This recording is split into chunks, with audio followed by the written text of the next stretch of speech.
non-shaded. Okay, sweet. Sketching. Looks like we're live. Great.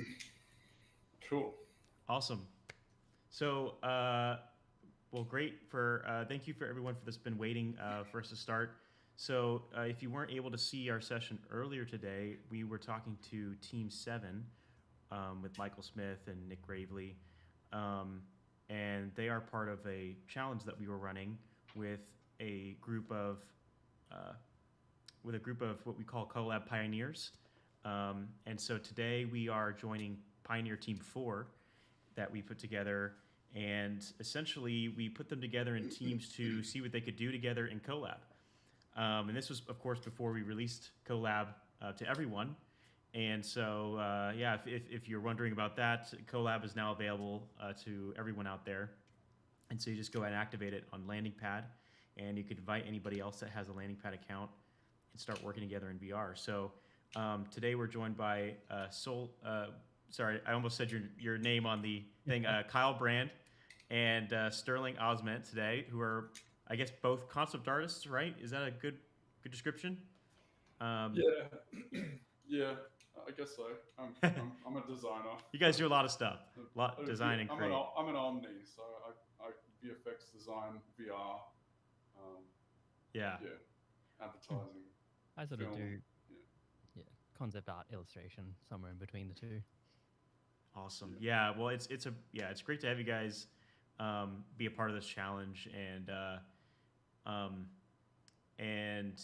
yeah. So I don't know if anybody watching has seen some of the other reviews, but if you haven't seen the other review sessions, go and check them out. If you just it'll read a Collab Pioneer Team, whatever, and you'll see the results of what they've been working on together. And so hopefully this is all an inspiration of what all of you out there can do together in Collab with your friends and your colleagues. But just to introduce myself, my name is Jaron Dorman. I'm the design community manager at Gravity Sketch, and I basically connect with all of you out there in the community and get to see all of your amazing work and promote your work and everything. So, and without further ado, I'll just go ahead and quickly throw it over to, well, we can start with you, Sterling, and then Okay. Once we get done with introductions, I'm going to hop right into VR, and we'll take a look at what you guys got. But Sterling, go ahead if you want to introduce yourself real quick. So my name's Sterling Osment. I'm a virtual reality designer. I use Medium and Gravity Sketch predominantly, and I basically love designing like speedcraft and sci-fi ships. In really, that's all I really do whenever I get into Gravity Sketch. I just make ships. So it's such a powerful tool, and it's got even more powerful with all of these new updates recently. And it's just really flexible and fluid to use for designing and sketching things. So yeah, and this is our collab sketch scene that we've built. So yeah, it's been, Awesome. it's been interesting. Yeah. Sweet. I'm Kyle Brand. I'm a freelance illustrator / concept artist. I generally specialize in fantasy, but so do a range of things.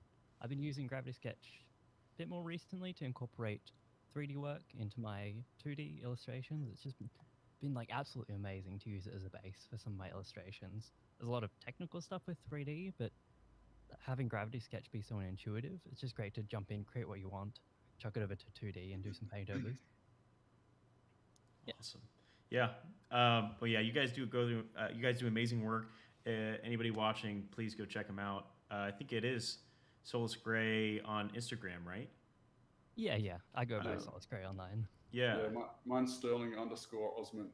Right. on Perfect. Instagram. Yeah. Right. Yeah. Please go check out their work. They do amazing stuff. So, all right. Well, without further ado, I'm going to go ahead and hop in VR. I'm going to switch the view so everybody can see what we're looking at. Okay. All right. And I will hide this.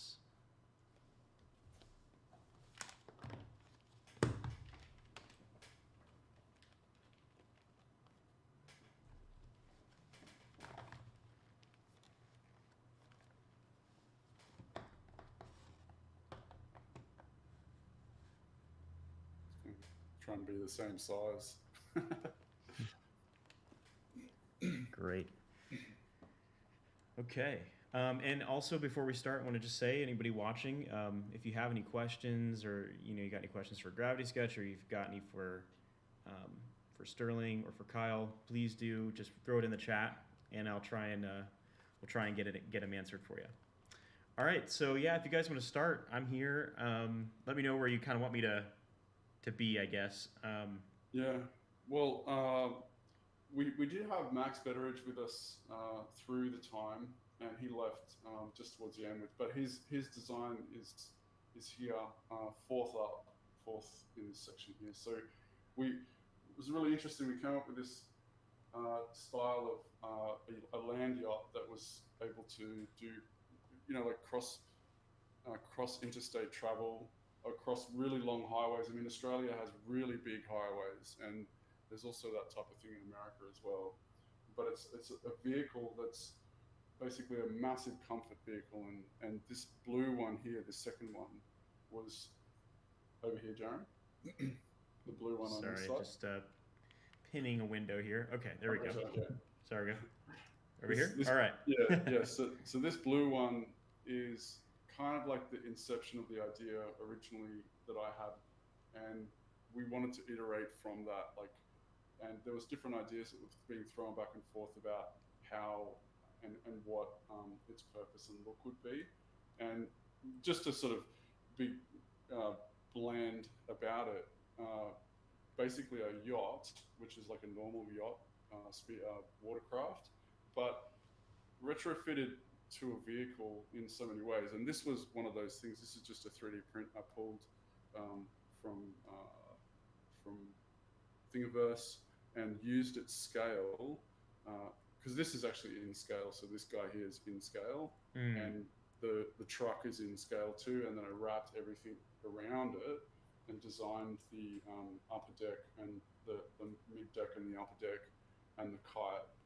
And the kite was an interesting thing, which was to be able to be tethered, a kite that was either tethered or interlocked into the design, and then could be released and tethered to where you could get a higher perspective of where you were traveling, and that the aero was also used in the space as well, so that it could be dynamically sort of tethered, and down the line whether you could detach it and use it as a craft, which is a bit that starts to reach into sci-fi, but yeah, that's awesome. That was the inception, and then we moved across iterations, and I think that's one of the things that was really beautiful about Gravity Sketch and Collab was we could talk through text and through iterative discussion and visually, but then in Gravity Sketch, some of us would jump in and out either together or separately and build iterations based off the last person's iteration. So, yeah. Over to you, Kyle. I think something that Sterling mentioned about the initial design is we kind of were thinking if you saw over the horizon, like in a landscape or something, you just see almost like a boat sailing through the landscape. Yeah. That was kind of the idea of, and there's a lot of sort of like people, use vans and stuff in Australia and travel around a lot. And we're thinking, what if we took that and made it a bit more luxury? Yeah, and it's also deep in my, in sort of the inspiration was that thing from Mad Max where you've got that massive truck that Furiosa, drives. Yeah. And it's brutal and disgusting, and it's full of metal and spikes and all that kind of stuff. But I was like, what would that look like if it was like really beautiful and like really elegant and opulent? Yeah. And make it more of a travel craft that was more, something you could enjoy your time in. I mean, practically having a pool in a motion vehicle is a funny thing. But that was like, to be able to have a pool would be fun. For a Definitely can't stop quickly. Yeah. Yeah. Unless you need to give your car a wash. Yeah. Electromagnetic, containment. If you look a bit closer over here, this is the boards I was mentioning before. We were talking before in a group call about just ways of making the collab a bit easier, because when you're working together, it's great in audio, but also we're thinking of good ways for, if one person's in, someone's out, to communicate with each other outside. So we sort of mocked up these little boards with these little pins you can grab. They're just a 3D object in Gravity Sketch. Yeah. You can just sort of pin your ideas, and you can also take screenshots, which I love. Love in Gravity Sketch, you can take a screenshot and just chuck it directly back into the software, Yeah. just to sort of illustrate ideas. So you can sort of see some snapshots of around the scene. This is just more for show. Also, you can check out some initial concepts here as well, which we'll sort of chucking back and forth just for some 2D sketches. Yeah. Oh, very The cool. top one's Max's, and this is Kyle's in the bottom here. I tend to sketch in Gravity Sketch, so my concepts aren't there. This is awesome, though. This is great. Yeah, this is a good. Oh, sorry, you go. Yeah. No, go ahead. The good thing is with these textures that it's so cool how they show up in Gravity Sketch, and you can sketch with like the actual texture. Of the cloud or of even the concept art. You can sketch with it and make a shape or a design from a couple of clay, sketched ink blobs or something like that. So I think that's really powerful at the moment. Yeah. Like a lot of design softwares I've seen don't really dabble with the texturing side of things. It's great that you can actually do this in this software. So we wanted to implement a bit of that with the ground and a bit of the background, just to get a bit more of the feel of the area. Yeah, I love what you guys did with the environment. It's really cool. Yeah, alpha transparency sorting is obviously always going to be an issue with GPUs, but it does a really good job. Like there's a little bit of popping here and there, but really, like those clouds look cool to me.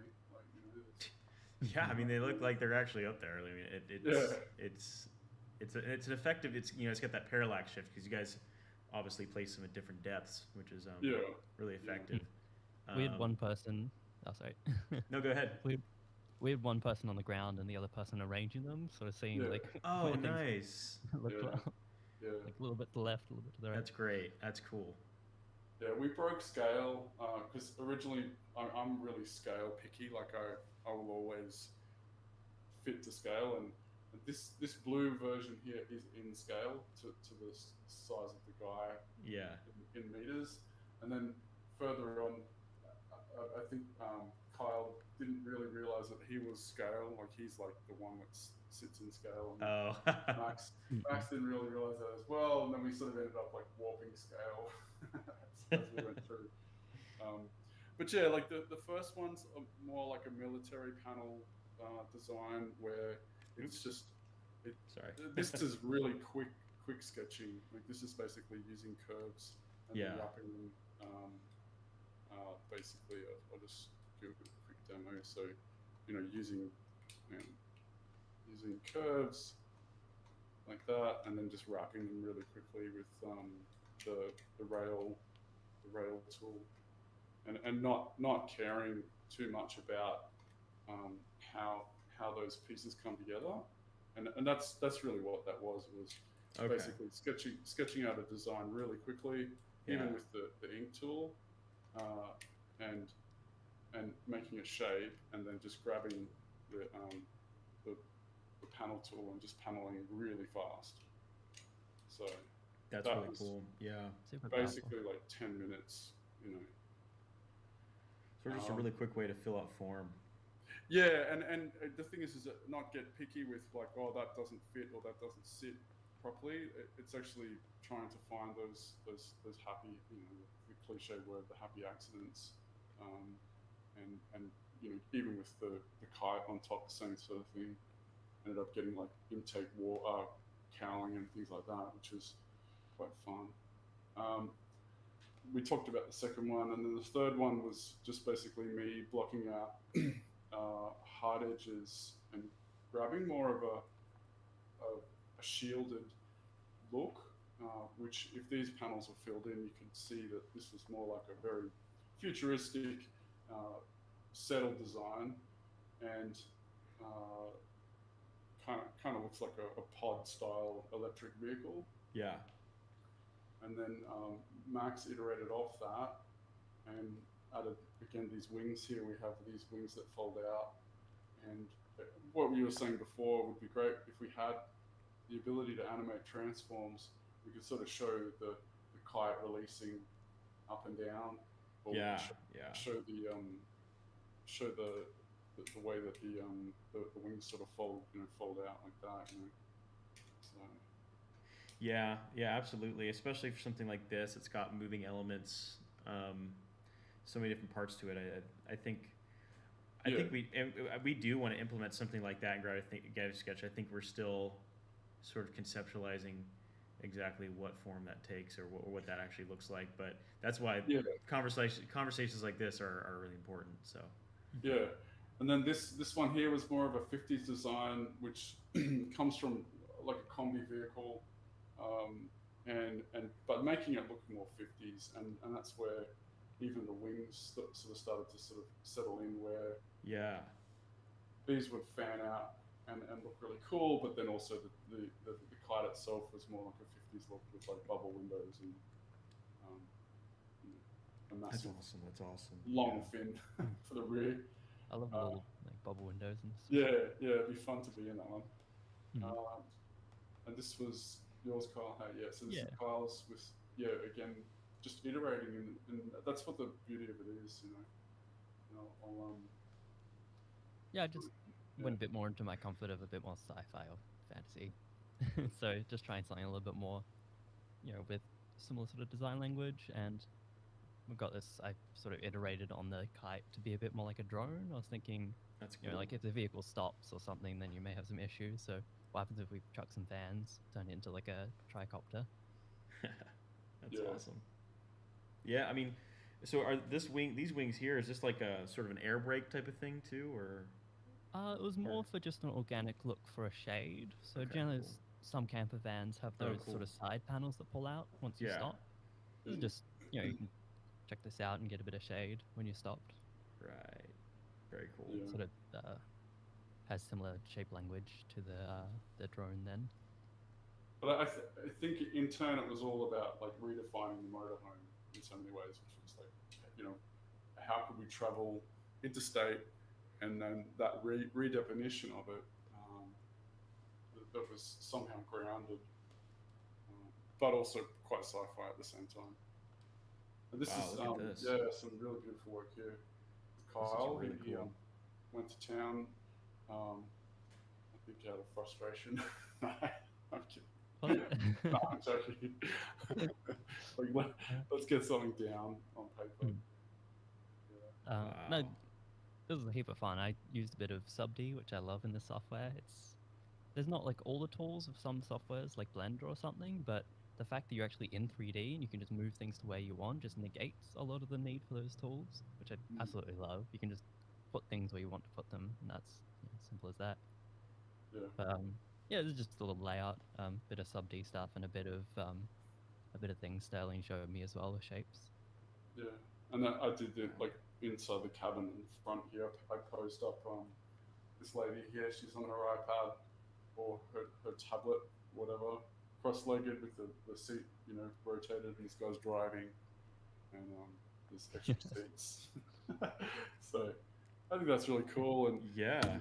sort of come That's through. a few assets I reused from previous designs. It's great just to be able to jump over to a previous design and just copy paste it over Yeah. into the new one. Oh, that's cool. Yeah, that's a great way to work. Sit here and cook something on your pan. Oh, this is awesome. Yeah, I love this space, guys. I can totally like see myself walking through it. I mean, I am walking through it. And just Basically. tried to keep sort of similar design language with this sort of fall off of some of these shapes. And so this is really like, I mean, this is basically really fleshing out the interior. That's what this section is doing, right? Like this is just like, Absolutely, yeah. this is our Interesting. vision for the interior. Seeing what's possible inside, and there's just some little design notes. Was redesigning these shelves so a lot of them just pull up vertically rather than out horizontally. Just Interesting. yet again due Yeah, to pop-ups copy break and- or something, you don't want all your drawers sort of spilling out. That makes sense. Wow, I didn't even think about that, but that totally makes sense. Yeah, like all the inertia. Yeah. Drawers and an And then RV. we also added pull still. Yeah, Yeah, this that's is the pull section, which is, I yeah. I did That's cool. concept some ideas for how you could actually stop that from sloshing around, but haven't actually implemented it into the design. Yeah, that's an interesting challenge, isn't it? Be a cryovac bladder. Or some stasis, water stasis. Ooh, I love the giant TV. And the beds and wow, it's amazing how many beds you can fit in here. Yeah, it's good to, one of the original sort of aspects was make it like a cubby house or somewhere where, if you did visit it, it would feel like you're walking through this really cool place that was, like a tree house. You can put posters here and you can sit there and do that kind of thing. And that's where, like, going through the main iterative designs were great, but this was one of those things where being able to lay out the design and interior was really important. So. Yeah, totally. Yeah, I get that. I get sort of that feeling, that vibe, treehouse vibe from this. Yeah. It feels just like kind of exciting, adventurous, a cool place to be, cool kind of like home base, but obviously mobile.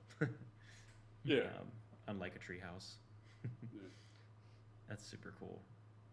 So,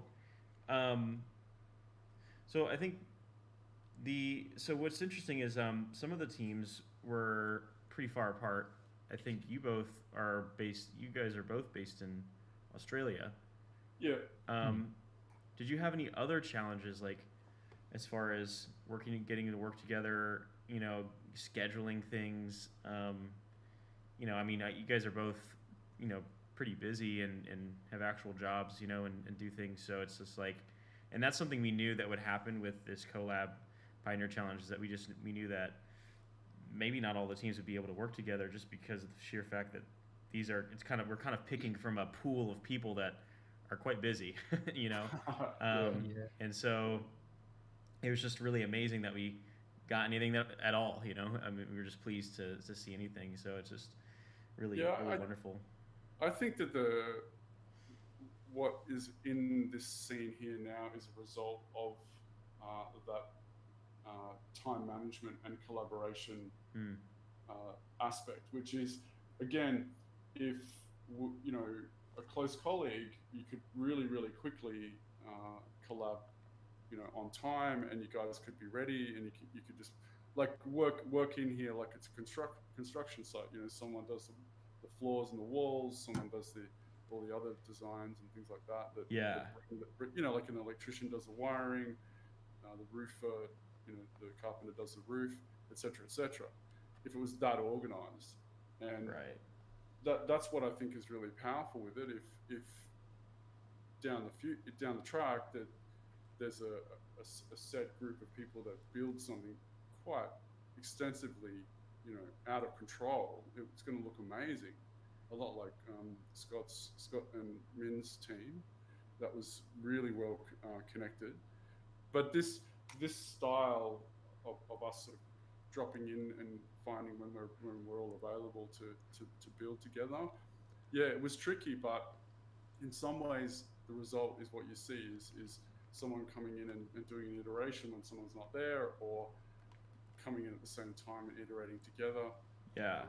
And keeping that discussion and that design flow moving, and you actually end up with a pretty wild result, which is, even not collabing is kind of a good thing, because someone can surprise the next person, and be kind of alone as well, and sort of feel like, I can be loose here, I can just express, but not be tied into, why don't we put that there, and why don't we put that there, sort of thing. More as a unique, expression of themselves. That's part of the collaboration. No, I felt like it was really interesting to see everyone's different comfort zones and design languages and stuff like that within this collab. We didn't always have time to jump in at the same time. Sadly, we're both in the same country, but at the same time, I had to change my schedule for an American client at the time. Yeah. So I was actually on American time. Oh gosh. Inconveniently. Yeah. Might as well been in the U.S. then in that case. Yeah. Yeah, same Um, here. All my times are all American at the moment too. yeah. Wow. Yeah, Well, that's super interesting. yeah, it's just awesome to see what you guys have been able to pull together. Um, the three slash two of you, um, Yeah, and you know, we're just very thankful to all the pioneers that participated and made stuff. But things like like the pins on the boards, like these types of things, like how you guys communicate, what was were some potential disconnects. All those things have been really helpful for us in the team. So, now that it's available to everyone, now everybody can give their feedback and unfiltered, thoughts. And but it's only going to make it better because we actually are listening to you guys. We're listening to you, the pioneers, who work and and actually apply this stuff in your professional lives. So it's really valuable to get your guys' feedback, especially. if you want to have a look, Jaron, sorry, keep you on mic. Yeah. We did do a couple of camera shots of the scene, so you can check those out and maybe show those on camera. Oh, cool. Yeah. Yeah. Let's. I guess we could start here with camera one here. That's Yeah. cool. And then, let me hide that. Let's see. Oh, very nice. Yeah.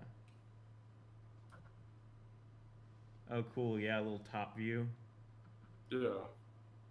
Yeah, this is a great. I can see this something that people use a lot more too. I think this viewpoints is going to evolve even more with Collab because of the fact that I think people are working across different times, schedules, and I think it's going to evolve into either more functionality or other media like like voice and I know you guys have heard us talk about that already, but voice and audio messages as well. Yeah, that'd be great. Yeah. Things that can move or animate, that you can show someone while they're not there or while you're not there. Yeah, totally. Or like a vlog or something of you in the scene with your notes. Yeah, exactly. Yeah, no, this is just great, and I love this environment. It's really cool. It makes me want to design something and put something in it. And it might be a good idea for us to maybe even have some environment presets that have some of these elements set up. Because I feel like a lot of people don't explore enough with what they can do just with the visual environment around them in Gravity Sketch. I think a lot of times we're focused on just creating the thing. But it does, I mean, would you guys say that affects your mood too, maybe a little bit? Like it affects your sort of where you put yourself creatively? Yeah, personally. I think it's super helpful. I did a illustration recently, like a commission, and with the new HDRI feature, I just whipped up something in Blender and then chucked an environment of the character, which is this like lava landscape, as a HDRI for when I was modeling the weapons. And I don't know, there's something about it just makes it feel so much more fun and interesting to actually be in the environment you're modeling for. Yeah, I totally agree. I have a similar story when we first released the HDRI. I tried myself. I opened up like a sky HDRI, like, and all of a sudden I was up in the clouds, up in the sky. I was like, and it kind of like made me feel like I should design something that flies or something. Like it just makes you feel. I feel like it actually prompts you to design certain things or feel a certain way emotionally, and it kind of comes out creatively. And so anybody out there listening, I really encourage you, if you haven't already, try and play around with the custom HDRI feature as well. Play around with your environments. I can't wait to try it too. I saw it pop up last week. Yeah, and Sterling, I know you've done some pretty cool stuff with HDRIs, like in Blender and things like that. And I can see. Yeah, HDRI Maker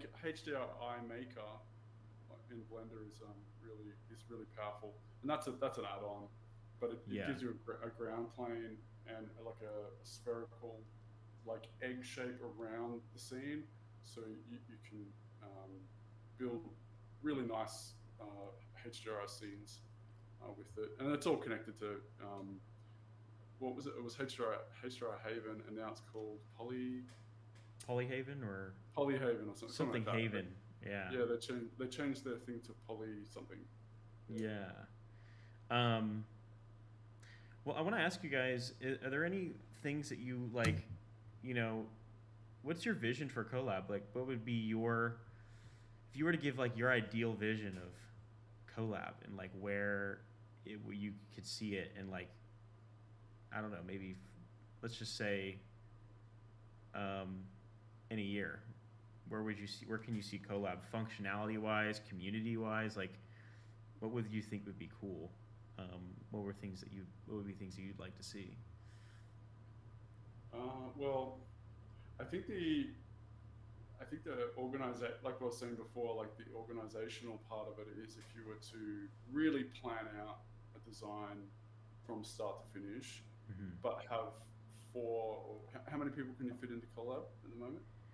Yeah, great question. At the moment, it's 4 maximum in a live like room, but I want to be clear to everyone out there that you can invite as many people as you want to have access to your personal Collab room, but you can only have a maximum of 4 at one time.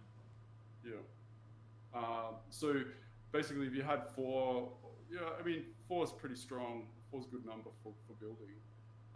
And if you had a really set in stone design that was started from start to finish, and everything was fleshed out with each person's strengths, you can end up with a really, really powerful result, because you've got like back and forth in real time and iterative design in place.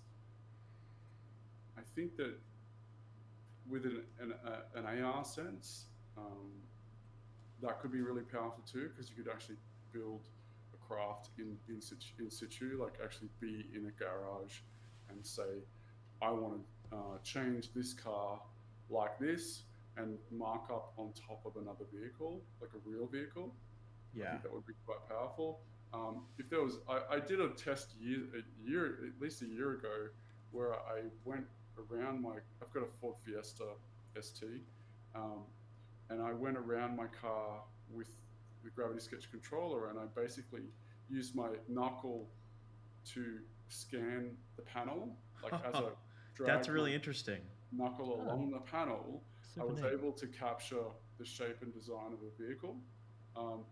Whether in the future depth mapping and AR is possible, that would be cool, and that somehow you get like a proxy scan of your environment, and you're able to change or iterate on top of an existing real design.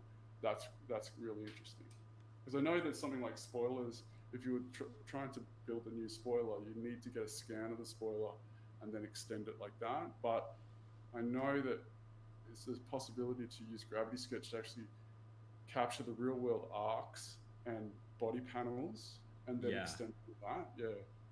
That's really cool. I never even thought of that, but that makes so much sense to do something like that. It actually sounds fun. I kind of want to try it. Yeah. Give it a go. It's fun. You can do your kitchen as well, like just like trace out your kitchen.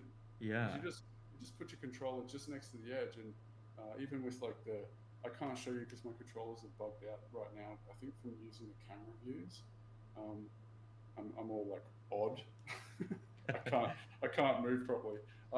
But you could use the stroke tool with the points and low poly, and you could really build out a captured space.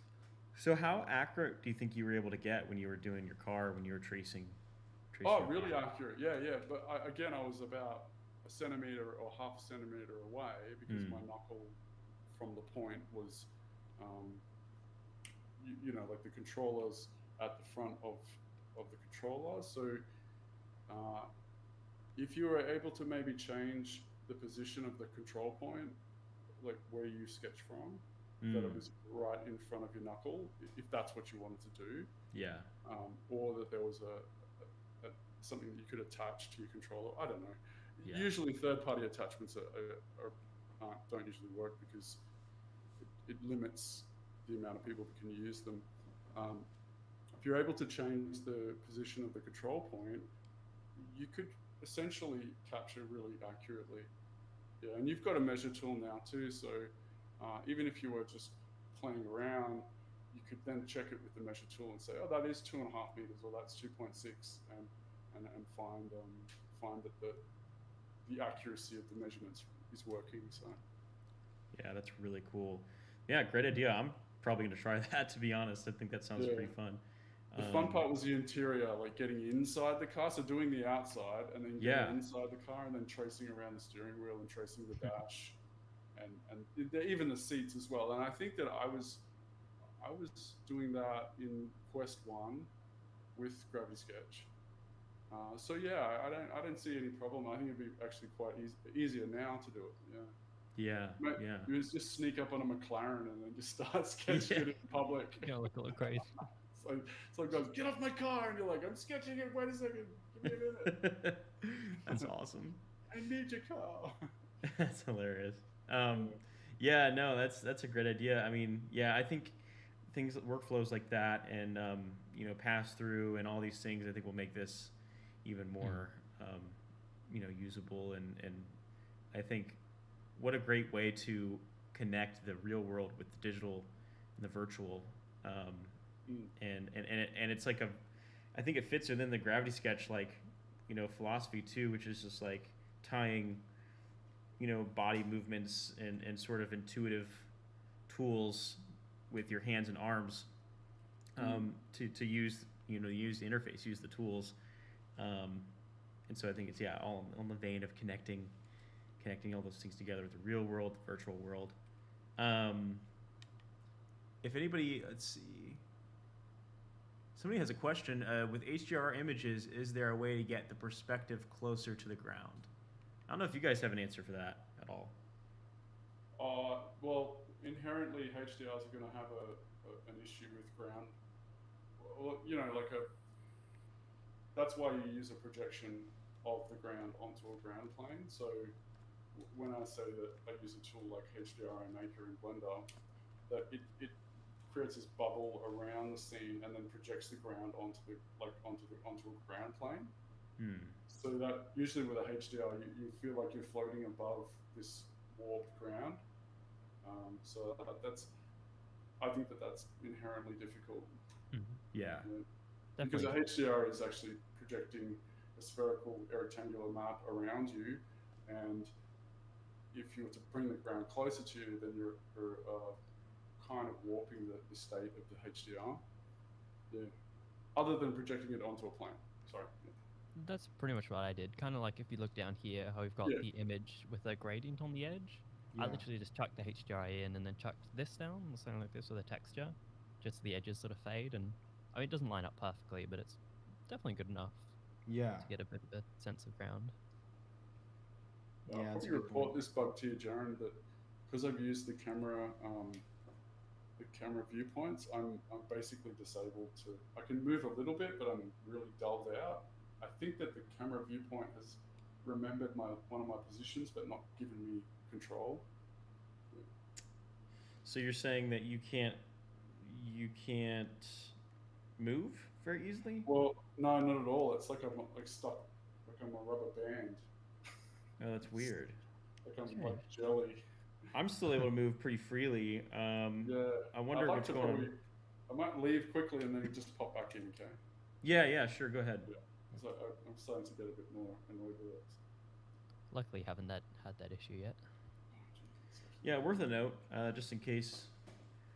It might be my people have USB. had the same experience. It could be me, I reckon. Well, I'm just really impressed with the work that you guys have done here, and I love the environment that you put around it. Again, as I said, it definitely places it like it feels like a story. Like I'm looking at something that's got a little bit of a story behind it, and it's really really cool. And I'm glad you guys were able to collaborate, amongst your busy schedules, basically, and figure out ways to communicate you know, this pins idea is really interesting. And, you know, I think the team's going to take a lot of these types of ideas and figure out, you know, there's a way we can help facilitate it. Or maybe it's just like this, where we just say, hey, this is something that you can do, and just inspire people to do it themselves. Yeah. The great thing about 3D is you can just add what you need, really. Exactly. Maybe No, maybe like, we don't need to build no something. rules. Maybe it's just more about showing people what's possible. Yeah. Or even some like presets or something would be great. Yeah, for sure. Well, yeah, like, you know, like we have primitives. You know, we might have basic annotation or basic, you know, collab Yeah. tools that you can use. Yeah, I think that like a text editor would be pretty good if you were to do a little more than just. Sorry, my Rift has crashed. It's got nothing to do with Gravity Sketch. Okay. Yeah, no worries. Yeah, like a text style tool where you can say type a paragraph out. Like I typed that paragraph out for the description in Photoshop and saved it as a PNG and imported it. But for me to do it inside Gravity Sketch would be a lot better. Got to type something out quickly. Yeah. And place it. We did have an experimental. I think Daniel even showed it, a brief clip of it at our conference around last week, where one of the engineers built a version of Gravity Sketch where you can speak and the text appears. Oh, nice. So yeah, speech to text basically. So I think it's definitely still being worked on and experimented with, but yeah, it could prove to be pretty useful. Any way to make note taking faster in Gravity Sketch, I think would be great. Yeah. Awesome. Well, yeah, if anybody has any more questions, please pop it up. But yeah, I just want to thank you both again. It's been really, really cool seeing your work, and thank you for being a part of this challenge and giving your time to it, you know, amidst all the other obligations that you have. Yeah, my pleasure. That was amazing. Beautiful. No, it's been great. Good way to meet other artists as well. Yeah, and yeah, I'll you know, good segue there, Kyle. I'll just, you know, go ahead and say it again that you know, Collab is out. It's out for everybody, and you know, go get your friends, tell your friends about it. Even people that you know that maybe aren't in VR, but you think that they would enjoy working together in VR. Go tell them this is something you can do now, and yeah, and just start putting minds together virtually, making stuff, and that can be done through landingpad.me. So if you just go to landingpad.me, you can activate it there with your personal workspace. Great. Well, I just want to thank you both again. If you both can also just say your handles again, for people to reach out to you, or to see your work. So mine's Sterling_Osment. That's for Instagram. That's got some Gravity Sketch and Medium work on there. Awesome. Yeah. Yep. Solus_Gray. Solus is spelled SOULIS. You can find me on Twitch, ArtStation, and Instagram. Excellent. Well, thank you guys again. Really appreciate it. And thank you everyone that's been watching. And we will see you again soon. See you now. Thanks, John. Thank you. Thank you.